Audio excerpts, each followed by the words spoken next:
Sandi, apa kamu sudah pernah berkunjung ke pusat kerajinan tas kulit Tanggulangin? Sidoarjo. Saya Sidoarjo. udah 2 kali, tapi udah lama banget. Cuman kabarnya karena peristiwa lumpur lapindo, katanya pusat kerajinan Tanggulangin sempat meredup.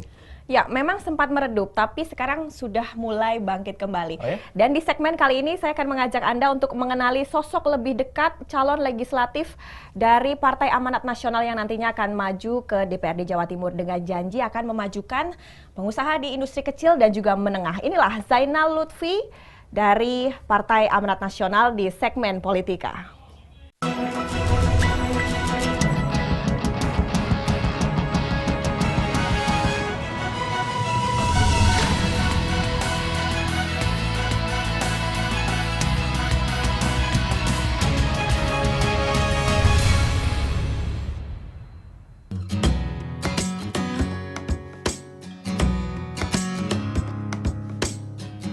Wisata Kerajinan Tanggulangin Sidoarjo.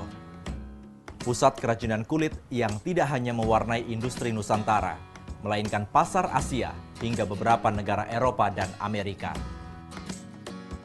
Beragam produk unggulan berbahan kulit ular, sapi, dan buaya di sini jagonya. Namun dalam dunia usaha pasang surut mungkin sudah biasa. Tahun 2006, perajin Tanggulangin seakan masuk angin. Hantaman badai krisis moneter yang belum pulih ditambah bencana lumpur lapindo membuat industri Tanggulangin sampai pada titik terendah. Karena desa yang menjadi ikon kota Sidoarjo ini hanya berjarak kurang dari 5 km dari pusat semburan lumpur lapindo. Seakan bangkit dari rasa sakit dunia usaha. Tahun 2010, geliat wisata kerajinan Tanggulangin pun mulai tampak. Sejumlah perajin gigih berjuang memasarkan produk dengan berbagai cara. Salah satunya roadshow dan pameran di sejumlah daerah. Berawal hanya tidak kurang dari 10 perajin pasca bencana. Saat ini, Desa Tanggulangin sudah memiliki 354 anggota atau perajin kulit untuk berkompetisi dalam dunia industri.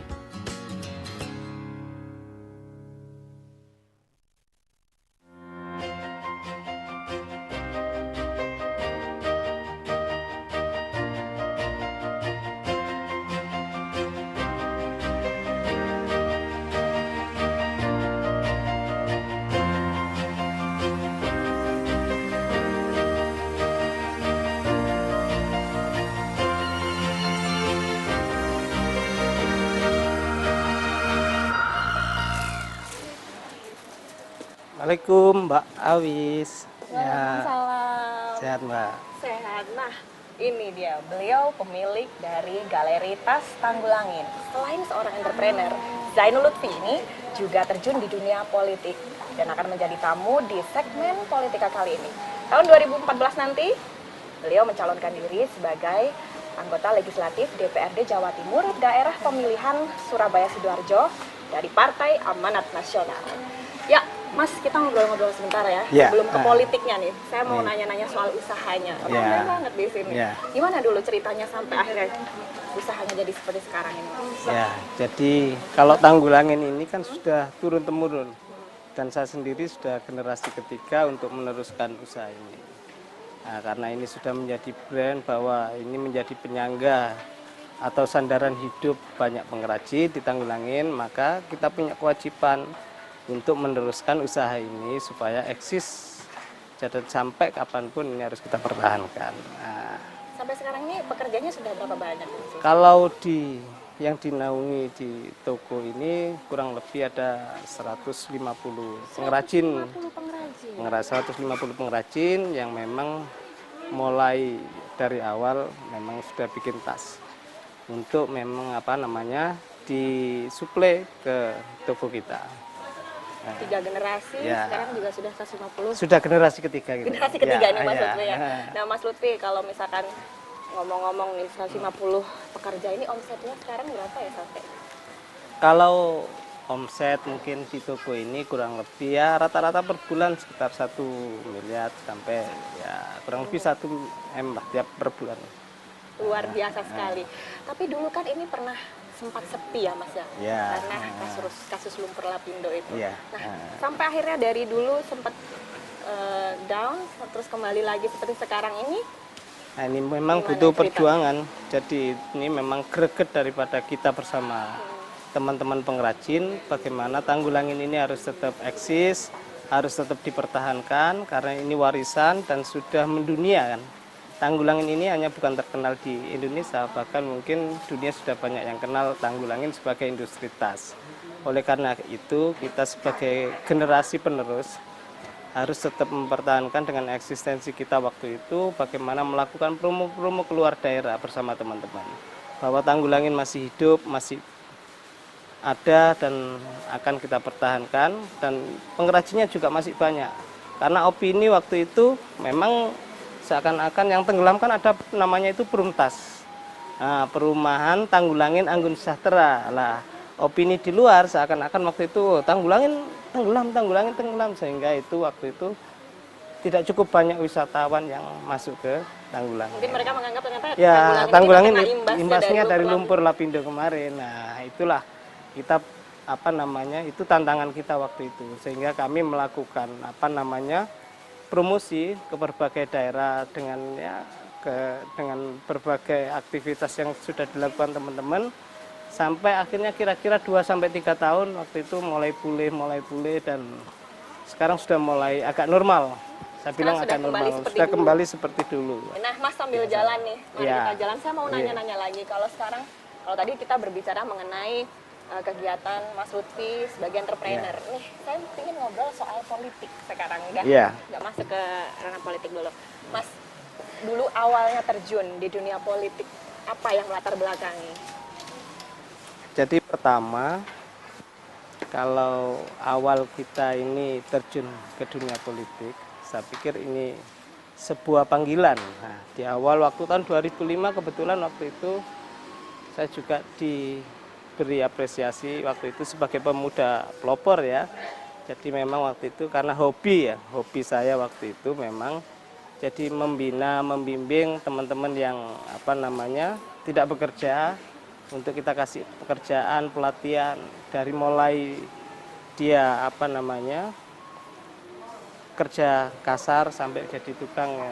Akhirnya dalam konteks peningkatan taraf hidup itu yang kita bangun mulai dari Mas awal. Lutfi ada ngajar juga sama teman-teman itu? Enggak, untuk kita pelopornya? enggak ada, cuman kita memfasilitasi. Jadi waktu itu kita fasilitasi sehingga terbesit waktu itu juga coba sih kita ini mencoba untuk terpanggil, kita masuk di dunia politik ini, mengambil bagian daripada proses kebijakan. Nah, awalnya itu ya.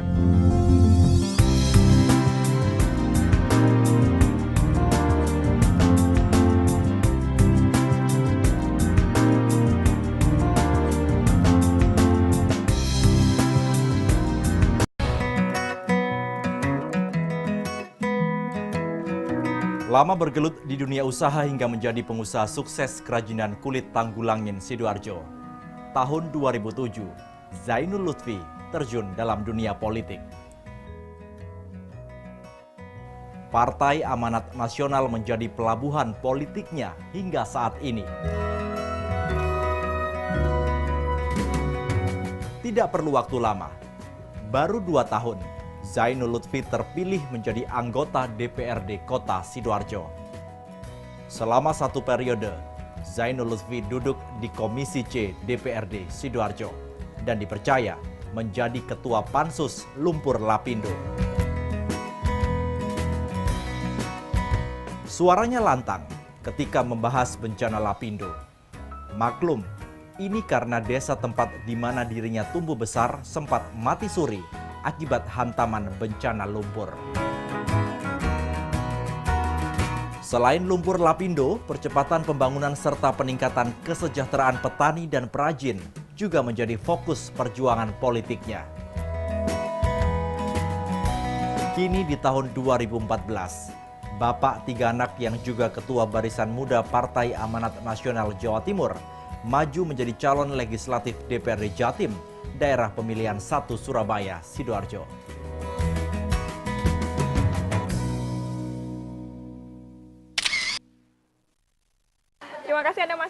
kami di segmen Politika dan saya masih bersama Zainul Lutfi dari Partai Amanat Nasional. Mas, sampai juga ya kita jalan-jalan ya. Saya sampai berkeringat nih mengelilingi tempat seluas ini. Tapi masih banyak yang saya mau tanyakan nih Mas, mengenai kota Sidoarjo, mengenai Sidoarjo ini.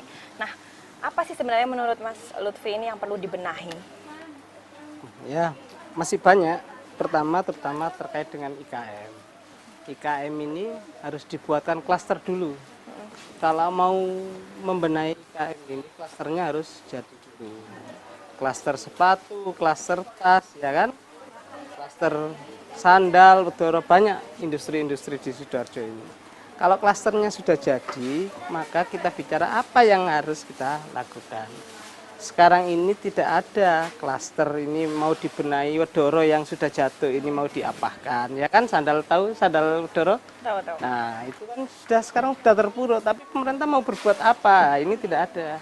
Sepatu di Krian, ya kan? Ya. Dan masih banyak industri-industri kayak industri tempe Spande, industri tempe Teropodo, ya kan? Banyak antar IKM yang memang ini harus perlu sentuhan dan pembenahan. Perlu fasilitas terkait dengan kebijakan pemerintah.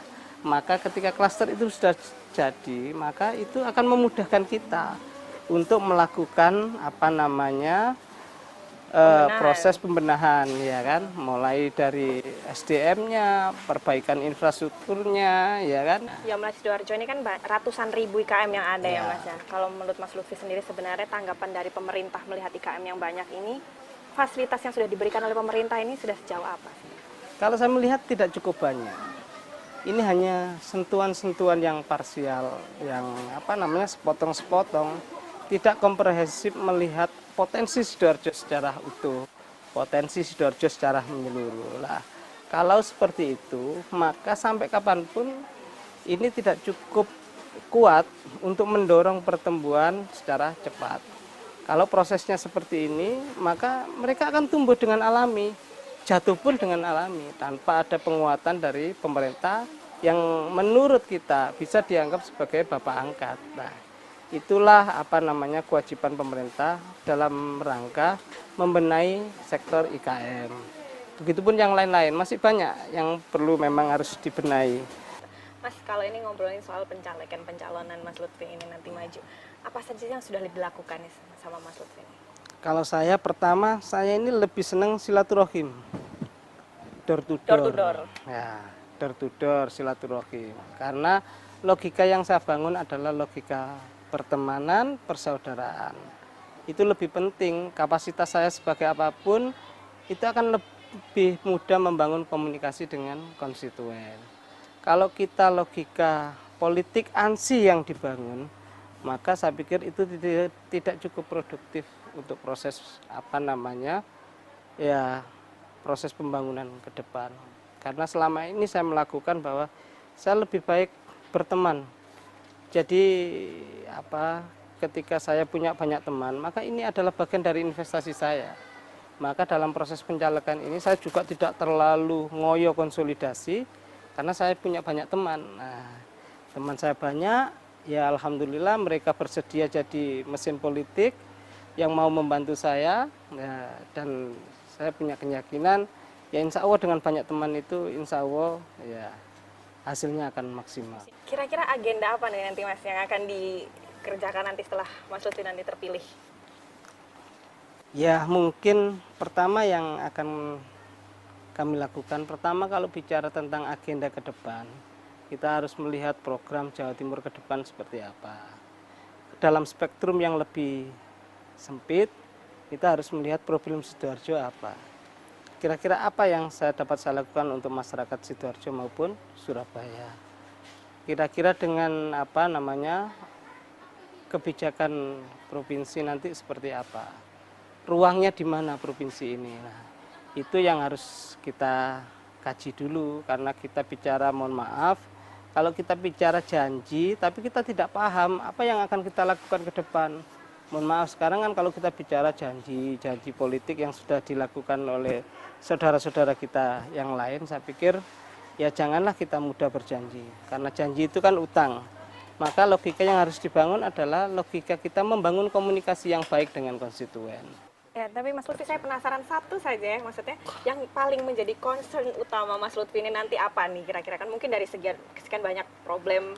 Kebetulan Ada yang meskipun saya paling- buat tas, ini di sini saya ini lebih senang juga konsen di bidang peternakan maupun pertanian. Nah, Semuanya karena ya? sudah saya coba dan Perdagangan, ya itu pertanian. sudah saya lakukan. Jadi itu akan saya bagikan ilmu itu dan akan kami sampaikan, bisa jadi itu akan kami lakukan juga nanti apa yang saya lakukan ini itu bisa dijadikan kebijakan oleh pemerintah provinsi. Harapan saya seperti itu. Berarti yang saya tangkap nih satu, berarti Mas Lutfi ingin memajukan petani ternak.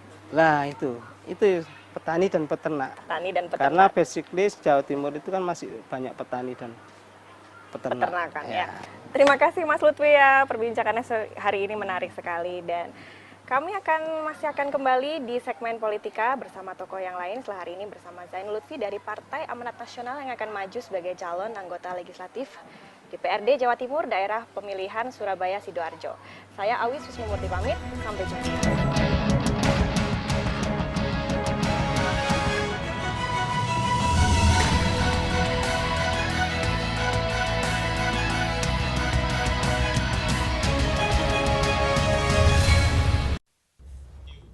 Ya, itu tadi Zainal Lutfi, calon legislatif dari Partai Amanat Nasional di segmen politika kali ini. Memang benar harus ada orang seperti Zainul Lutfi yang memperjuangkan perajin kecil, industri kecil dan menengah.